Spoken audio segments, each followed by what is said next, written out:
She hit the dirt so hard that the sound didn't even feel human. A young woman, barefoot, shaken, and wrapped in nothing but a thin, filthy shawl, crawled across the sun-baked road like she was trying to escape the daylight itself. Dust clung to her skin, and dark streaks ran down one thigh like the prairie had tried to hold on to her and failed. She gasped, not like someone tired, but like someone who had been running from hands that wouldn't stop. Then there was the sound of boots, steady and calm, coming from the side of the road. Caleb Mercer saw her first as a shape, low to the ground, moving wrong, not like a traveler, not like a drunk, not like a thief, like prey. And Caleb had seen that look before. It always started the same way. A scared woman and a town full of men who suddenly got real interested.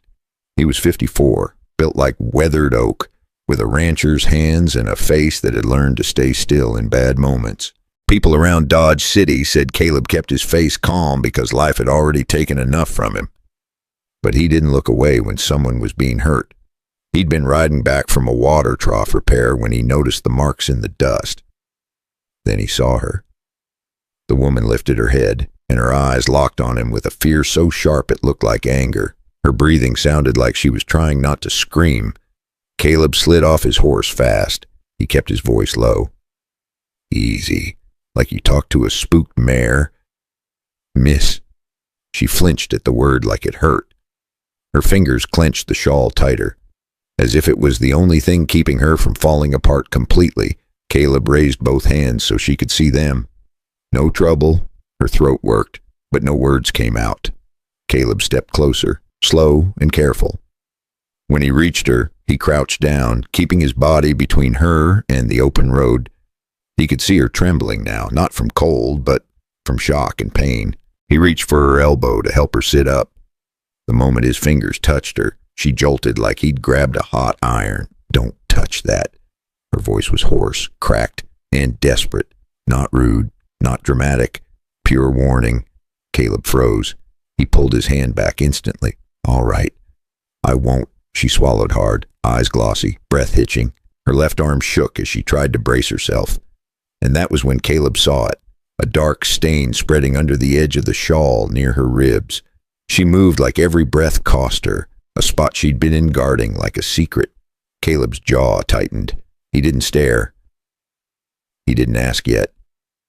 He didn't give her one more reason to panic. He shifted his weight back and spoke like a man making a simple offer. I can get you water. I can get you shade. I can get you somewhere safe. I ain't much for sweet talk, but I don't leave folks on the road. Her eyes flashed, suspicious. Caleb nodded once, as if he understood that too. You don't have to trust me, but you do need to live through the next hour.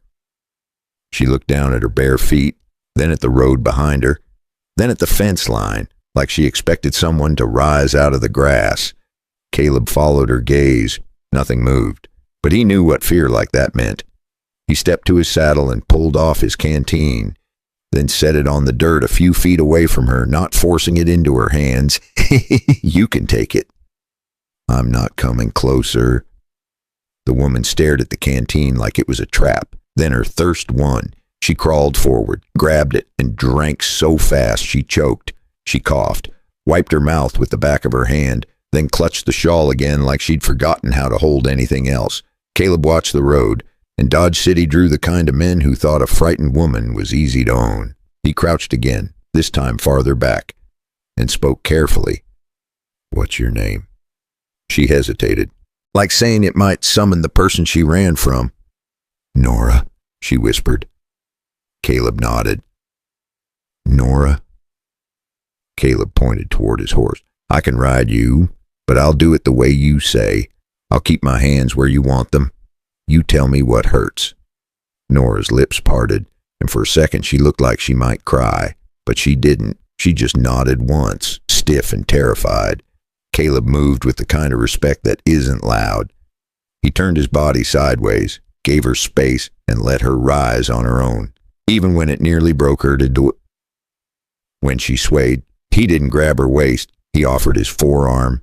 She took it, fingers gripping like she was holding on to the last solid thing in the world. He lifted her onto the saddle slow, and he kept his touch light, careful, only where he had to. Nora bit down on a sound when she settled, and her face went pale. Caleb saw the pain hit her like a wave. He mounted behind her, leaving space, holding the reins wide so she didn't feel trapped. Then he turned his horse off the main road and toward the open land where his ranch sat low against the horizon. Nora stared ahead, jaw clenched, eyes unfocused, like her mind was still back there. Somewhere she refused to name. Caleb kept his voice quiet. My place is a few miles. You'll get shade. You'll get clean water. And you'll get a door that locks. At the word locks, Nora's breathing changed.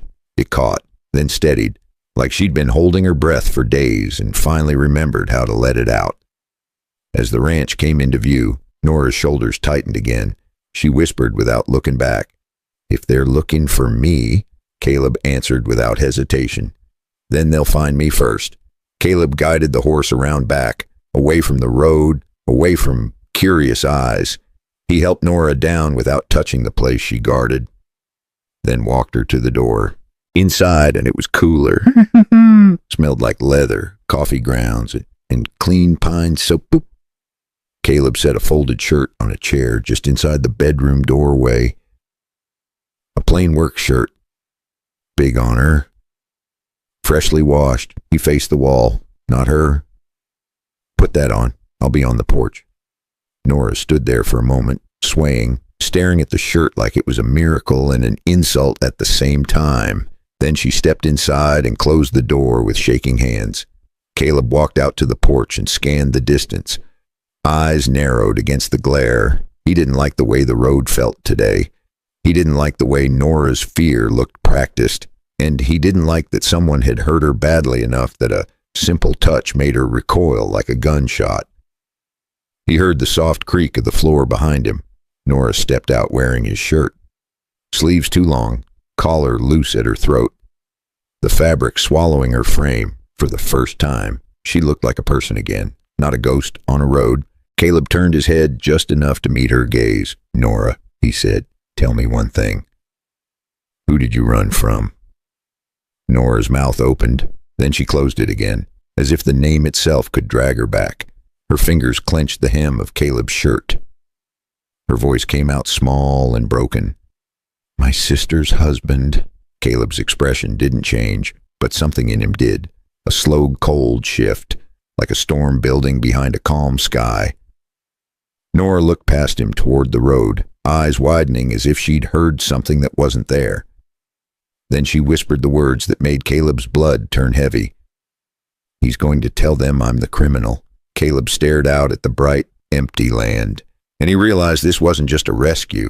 This was a fight that would reach Dodge City, a fight that would pull lawmen, neighbors, and liars into the same circle. And the worst part was this. If Silas could make the town believe Nora was the problem, then the town would come hunting her, smiling the whole time. So here's the question, and it's the one that decides whether Nora lives free or gets dragged back in chains. When the whole town believes the wrong man, will Caleb risk everything to defend a woman he barely knows, even if the law itself turns against them? Caleb didn't ask her to explain everything right away. He knew better. People who run like Nora ran don't need questions first. They need time. They need something warm in their hands.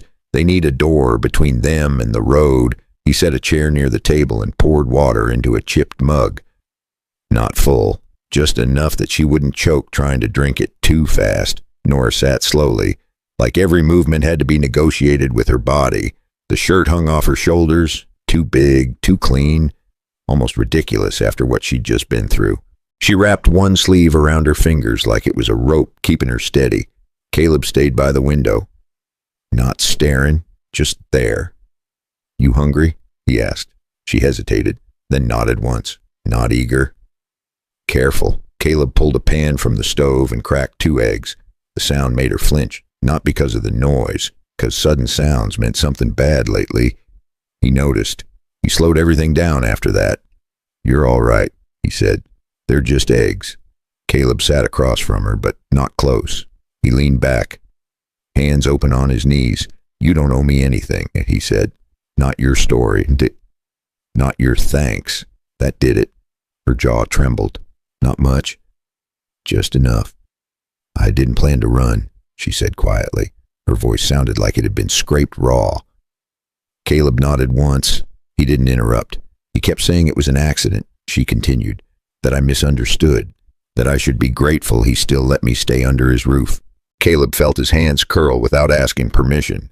He forced them open again. "My sister believed him," Nora said. Or maybe she pretended to. Either way, she looked at me like I was the problem. She pushed the plate away. Her appetite was gone now. "I waited until he went to town," she said. "I grabbed the first thing I could cover myself with. I didn't even take my shoes." She swallowed hard. "He chased me." Caleb didn't move, but something inside him locked into place. "How far behind?" he asked. "I don't know," she said. "He's smart. He doesn't rush. That wasn't good." Caleb stood and checked the window again. The road shimmered empty. Too empty. "His name," he said. She looked up at him. This time she didn't hesitate. "Silas Whitfield." Caleb exhaled through his nose. That name had weight. Silas wasn't just a family man with wandering hands, but he was a trader, a man who moved horses and papers, a man who smiled at church and drank with deputies. Caleb had crossed paths with his kind before. "That makes things harder," Caleb said. Nora stiffened. "So you're sending me away," she said. "No," he replied immediately, "but I need you to understand something." He turned to face her fully now. "Men like Silas don't lose quietly," he said. "He won't say you ran. He'll say you stole. He'll say I took you." Nora's face drained of color. "And they'll believe him," she whispered. "Some will." Caleb said, "Some won't." He walked to the side table and picked up his hat. Then he set it back down again. "I've got enemies in Dodge City," he said. "Not because I did wrong, but because I didn't look away when I was supposed to." Nora stared at him. "You didn't have to help me," she said. Caleb shrugged. "I did." Silence settled between them. Not awkward, heavy. Nora finally pushed the plate back toward herself and took a bite. Small. Careful. Caleb let himself breathe again.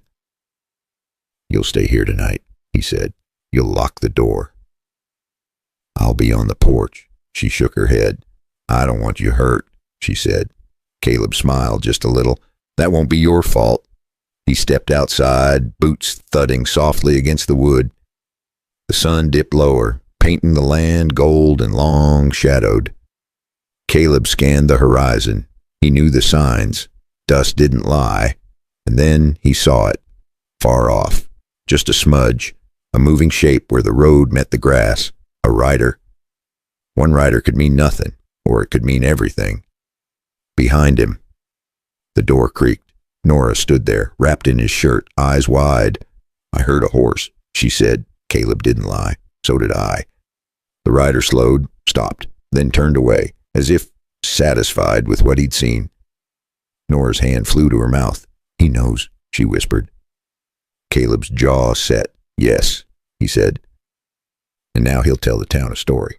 Nora looked at him. Fear mixing with something else now. Hope. Or maybe desperation. "What happens when they come?" she asked. Caleb didn't answer right away. He watched the dust settle. He felt the old familiar weight of a fight that hadn't started yet. Then he spoke. "Then we decide," and the question hanging in the air was no longer whether Nora could hide.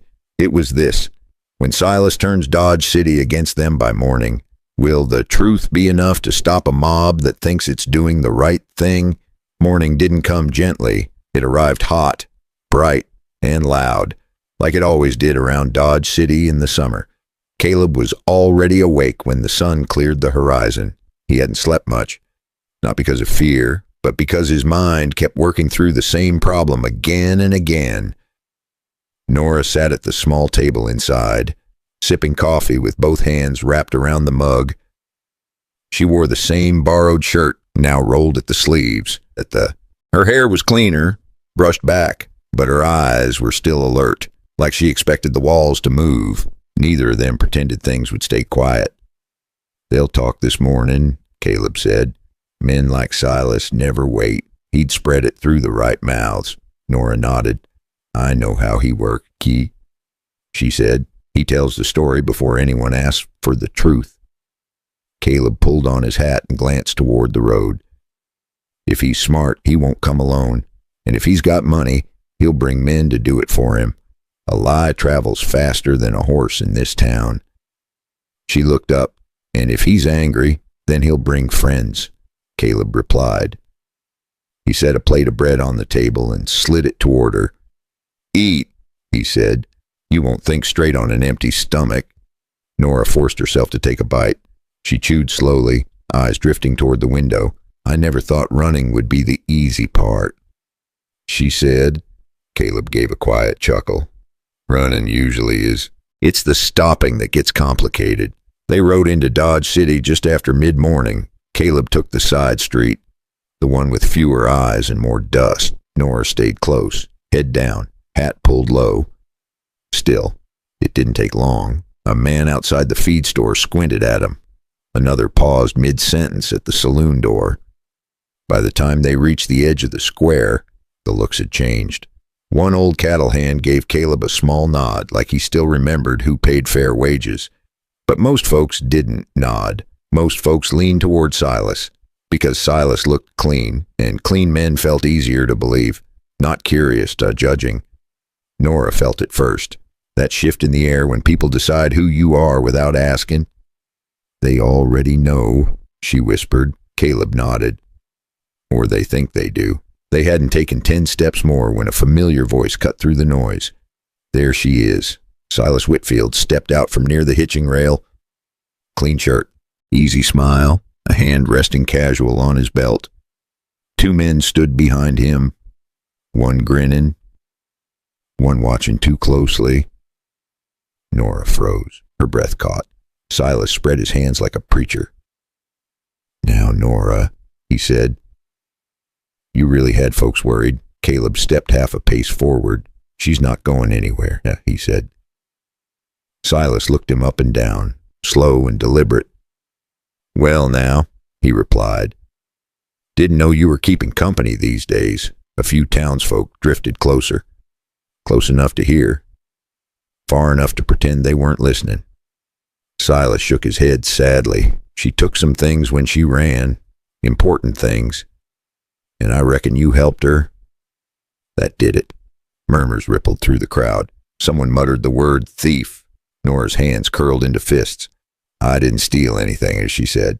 Silas sighed like he was disappointed. "That's not what it looks like." Caleb felt the tension snap tight. He leaned in just enough for Silas to hear him. "You're lying." Silas smiled wider. "Then prove it." Caleb could feel the trap, and he didn't step into it. A man's got to know when to talk and when to move. Instead, he turned to the people watching. "Ask him why she ran," he said. "Ask him why she left barefoot." Silas laughed. "Don't listen to him. He's confused." One of the men behind Silas stepped forward. "That rancher's been trouble before," he said, "always sticking his nose where it doesn't belong." The word spread quick. Trouble. Nora realized then that this wasn't about truth yet. It was about noise. Caleb felt it too. And he knew they were about to lose control of the moment. He leaned toward Nora. "Courthouse," he said softly. "Now." They turned. That was when the shove came. Hard. From behind, Caleb stumbled forward into a stack of crates. Wood cracked. Someone laughed. Nora cried out. Caleb spun, anger flashing for the first time. He didn't swing. He didn't rush. He pointed. "Touch me again," he said, "and you'll answer to the law instead of the crowd."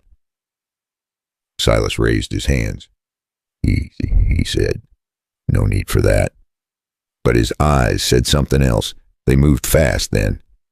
Through the back lane, past the alley where trash and flies lived, a hand grabbed Nora's arm. She screamed. Caleb reacted without thinking. He drove his shoulder into the man, sending him into the wall.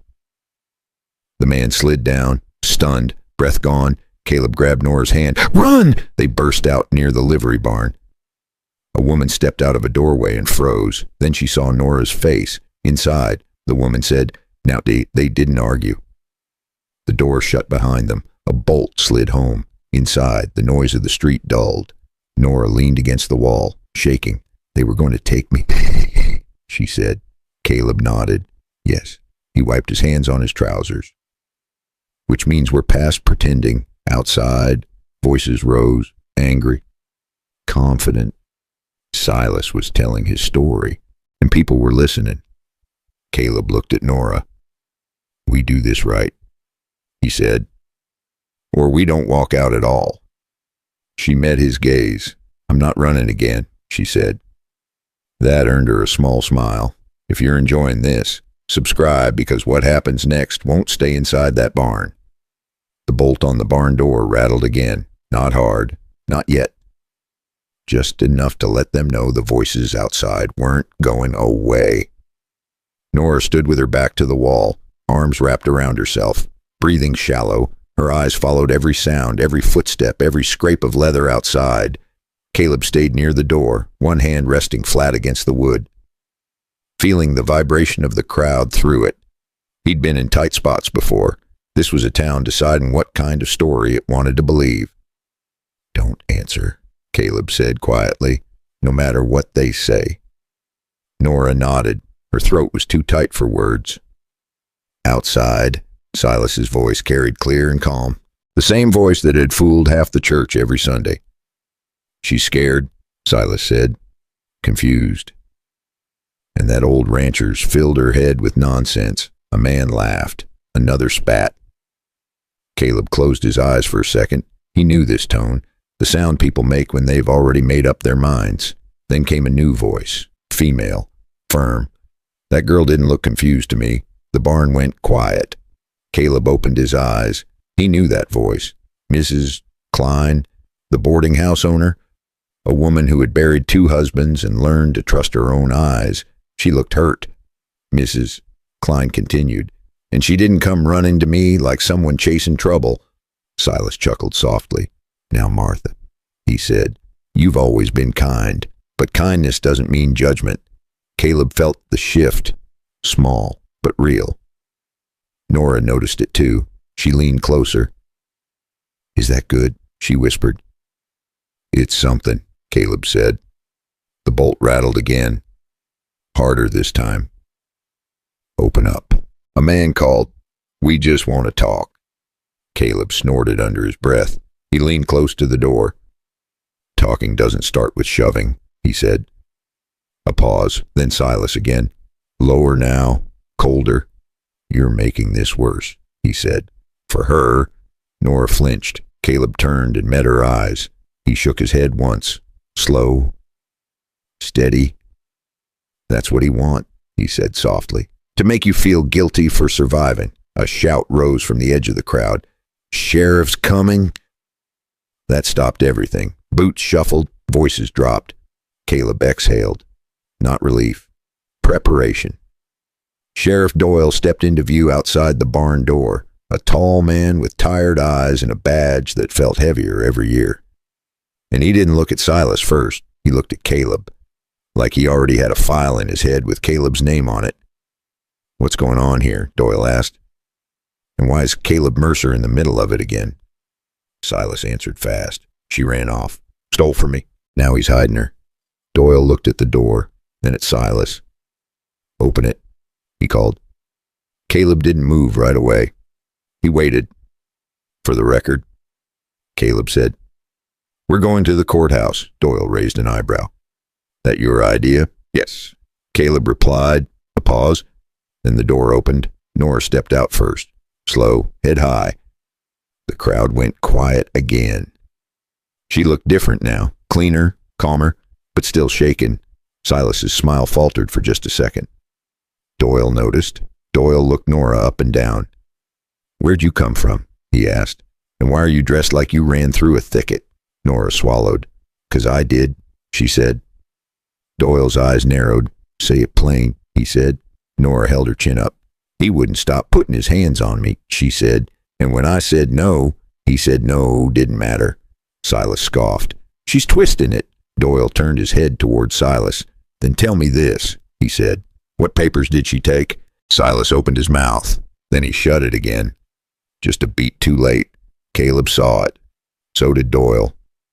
Let's take this where it belongs, Doyle said. Courthouse.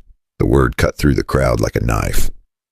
Inside the courthouse, the air was cooler, quieter.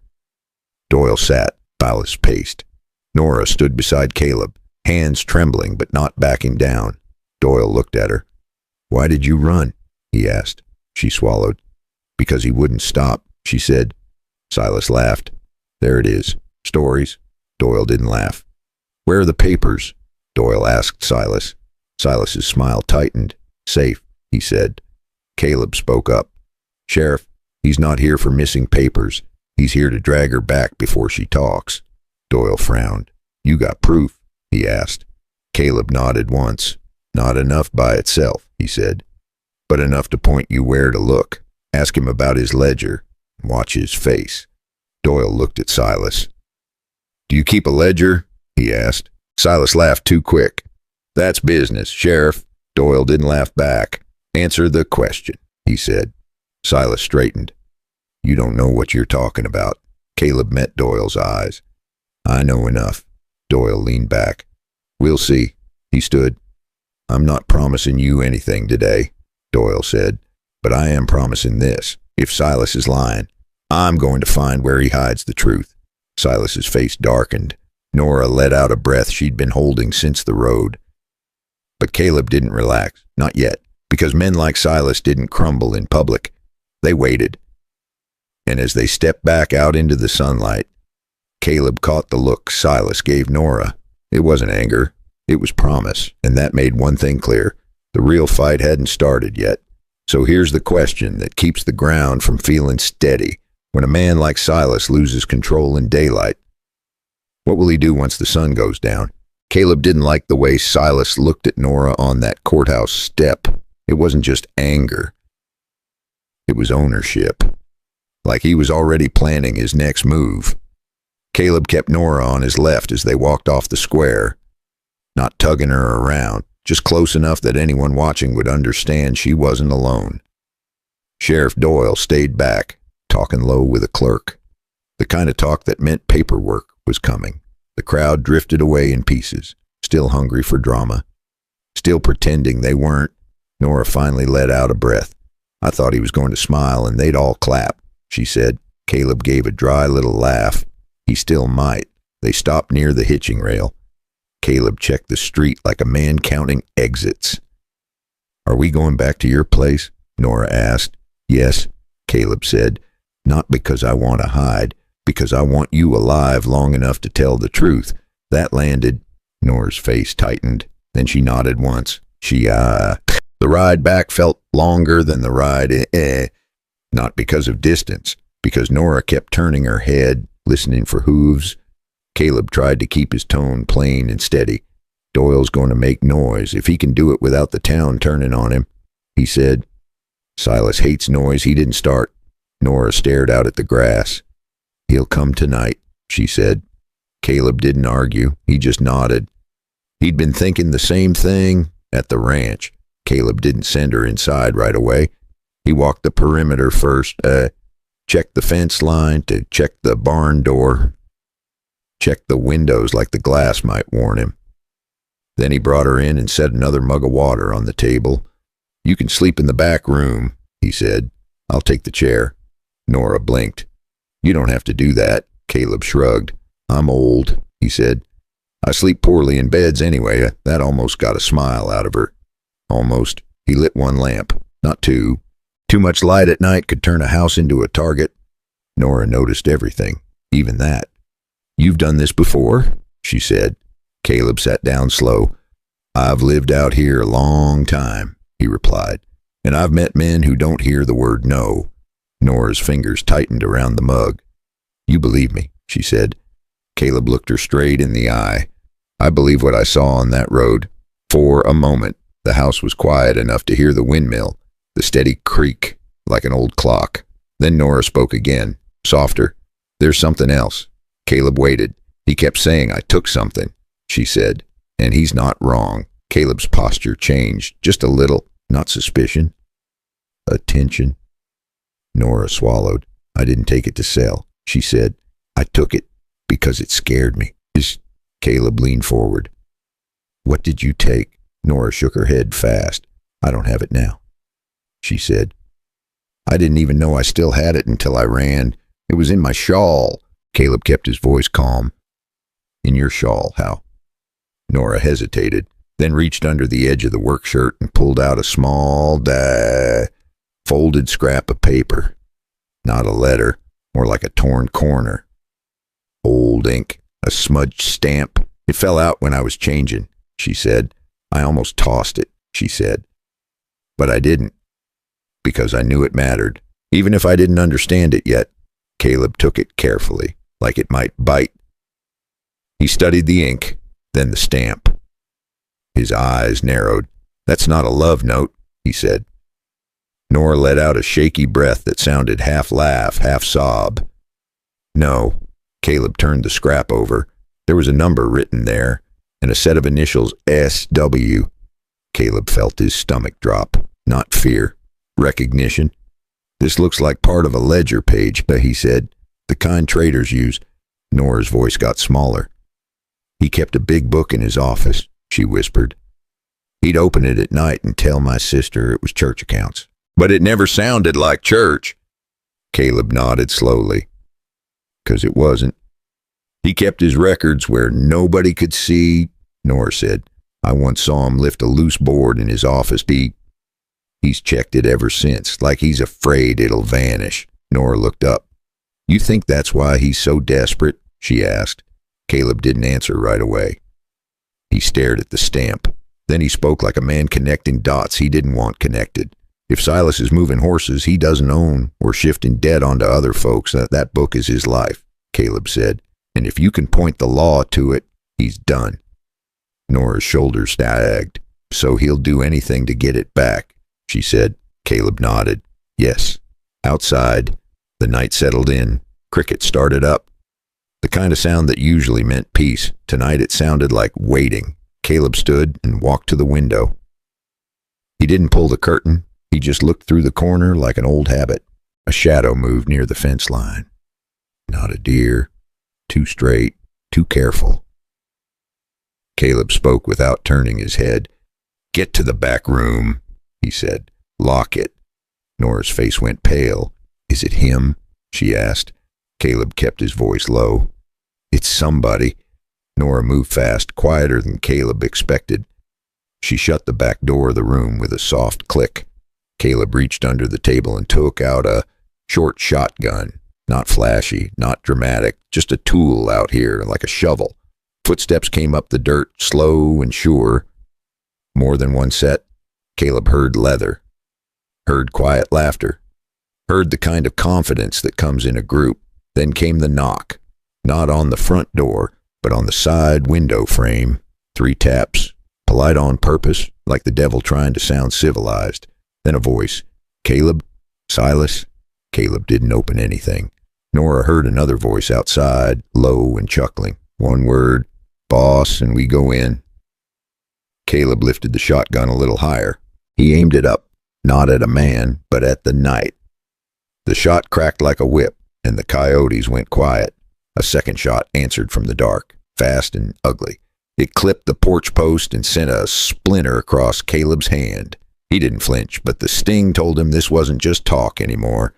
His fingers tightened on the stock. Then Caleb spoke. Calm as stone. Next one won't be for the sky. He stood a few feet back from the door and answered through the wood. Go home, he said. Silas chuckled. Now that's not neighborly. I just want a conversation. Caleb stared at the door like he could see through it. You had your conversation in town, he replied. Try again tomorrow. Silas's voice dropped. You can't keep her.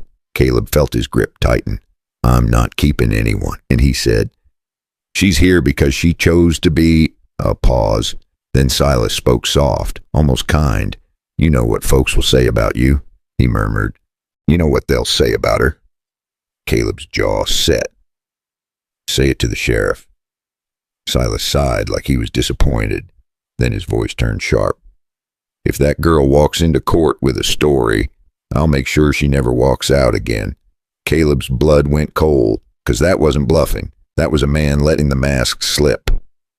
And Caleb realized something else at the same time. Silas wasn't here to talk. He was here to find out where Nora was sleeping. Now let me ask you something. If Silas is already threatening her at Caleb's own door, what will he do when he finally stops pretending to be the good man in town? The night didn't end with shouting. It ended with waiting. Caleb stood by the door long after Silas's footsteps faded into the dark. He didn't move. He didn't lower the shotgun. Men like Silas didn't walk away because they were done. They walked away to think. Inside the back room, Nora sat on the edge of the bed, fully dressed, hands folded tight in her lap. She listened to every sound the house made. Wood settling, wind brushing the boards, her own breath. Steady only because she forced it to be. When Caleb finally spoke her name, it was soft. He told her Silas was gone, for now. Nora didn't relax. She just nodded. She had learned the cost of believing too soon. Dawn came slow and pale, washing the land in that early light that made everything look honest, even when it wasn't. Caleb made coffee. Nora drank it. Neither of them pretended this was over. Sheriff Doyle didn't clap irons on Silas just for a threat. He did what lawmen in a hard town actually do. He watched. He waited. Then he went for the place Nora pointed to, with 2 deputies and a paper signed by the judge. He'd already been in and out of the courthouse twice that morning, because he didn't want the town saying he kicked doors in without law behind him. They found it because Nora knew the hiding place, and Doyle finally had a reason to look. A loose board, a metal box, a heavy book full of names, numbers, and deals that didn't pass the smell test. Nora stood at the edge of the square and watched him go. Her hands shook, but she didn't look away. Caleb stayed beside her, not shielding her, standing with her. That mattered. The days that followed were quieter than anyone expected. The inquiry moved forward. People started speaking in lower voices. Some apologized. Some didn't. That was life, and Dodge City didn't turn sweet overnight. It just turned a little more careful about who it called a leap. What mattered was this. Nora could walk the street without looking over her shoulder. She could breathe without counting exits. One evening, just before sunset, she and Caleb stood by the fence line at the ranch. The sky was wide and orange, stretching farther than fear ever could. Nora broke the silence first. "I don't know what comes next," she said. Caleb nodded. "That's all right," he replied. "Most good things start that way." She turned to him then, really turned, and for the first time since the road, she smiled without checking who might see it. "You didn't save me," she said. "You stood with me." Caleb felt something warm and steady settle in his chest. "That's the only way it works," he said. Nora stepped closer, not hesitant, not rushed. She reached up and kissed him, gentle and sure, like a promise neither of them needed to explain. The wind moved through the grass. The world kept turning. Later, when the light faded and the first stars came out, Nora sat on the porch with a blanket around her shoulders. She looked peaceful, not because everything had healed, but because the worst part was behind her. So here's the lesson worth carrying with you. Sometimes the bravest thing you can do is say one simple sentence and mean it. Don't touch that. And sometimes love is not about rescuing someone. It is about standing still long enough for them to find their own strength. So I want to ask you this. Have you ever seen a moment when the crowd was wrong and one person had to decide whether to stand up or stay quiet? And if that moment came to you, what would you choose to do? If this story moved you, take a second to like the video. It helps more than you know. And if you want to keep hearing stories like this, stories about grit, choice, and quiet courage, subscribe to the channel. We tell these stories for people who understand that life does not always shout. Sometimes it whispers, so pour yourself another cup of tea or coffee. Sit back and tell me this before you go. Where are you listening from right now? And what time is it where you are?